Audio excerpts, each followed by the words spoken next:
Shivani Patel. I'm here with my classmates Ruth, Jonathan, Moses, and Sabrina. And today we're going to be talking about immigration, which is really relevant in America right now. With the recent things that have been happening with the migrant caravan, and one person was shot 10 times from throwing rocks across the border, and U.S. agents were throwing tear gas at most of the immigrants. What do you guys think about that?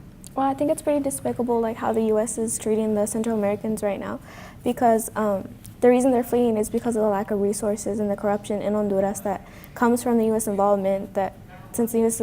hasn't been involved in Central American affairs since like the 1800s, and it's just really sad to see how like we aren't helping them when like we're the reason that they are in need of help. Yeah. Coming from an immigrant family, my dad was recently tried to get deported, so that brings up the issues about separating families.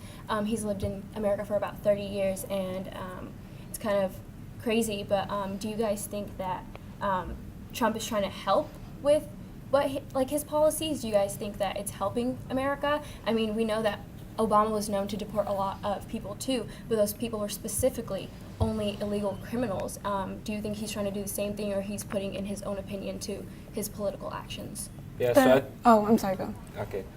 So I know Trump has been saying that he has the exact same policy as Obama, but in fact he does not. He's been separating families versus Obama. He would, if they're separated families, it'd be because they were caught at the border at different times. And I know that there's not really an accurate, reliable data for the children after they get separated from family. So that makes it a lot harder to get them back to their families. Yeah, so I think that's just a moral issue right there. Yeah, and the news media was also showing a lot of pictures of young boys who were separated from their families. You only see pictures of young boys and not a lot of pictures with young girls. And from reading a lot of articles and stuff, it says that the young girls could have been pregnant, raped, assault. What do you guys think about that? I think the topic of immigration in itself is very fuzzy. It's widely debated, and I think there are some pros and cons of it. I think in general, people do immigrate to look for a better future for their kids. It's for opportunity. It's not to do crime in a foreign country. It's a waste of time, and I think the people who have immigrated already, it should be easier to get a green card.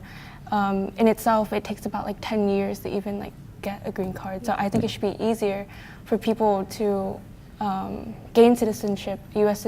citizenship, so illegal immigration would go down.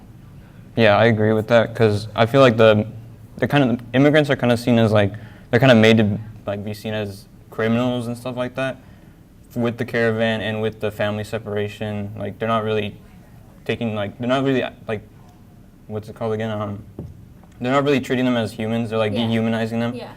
And I kind of see that with my parents. They really take these issues to heart. Yeah. Because my parents, they were both immigrants, and they see themselves kind of in the caravan, kind of, because they were in the same position as them many years ago. They say it was different now. It was different for them. They were lucky that they don't have to immigrate now, because now it's tougher, and it's just a tougher scene from the media. They're making them look like criminals and stuff like that. I think most people do come here to immigrate to have a better life. Of course, my parents did the same. But with what Trump's doing, he's sending 5,000 different troops to the border to protect people from coming in. I think that the immigrants have really impacted the America. America wouldn't be the way it is right now, just the way it looks, without immigrants. The city is built off of people, minorities. What do you guys think about that? Well, one of the symbols of the United States is the Statue of Liberty, right? Yeah. It's actually also a symbol of immigration, bringing everyone to me who's tired, who's poor, to bring them a better life in this country, which is the basis of the country, built by immigrants, for immigrants. It just kind of seems these days it's kind of ignored. And I think the only problem with what happened though was that they did start throwing rocks over the border, which I don't think really was the right choice. Okay. Well, thank you for talking with us today. Really appreciate it, guys.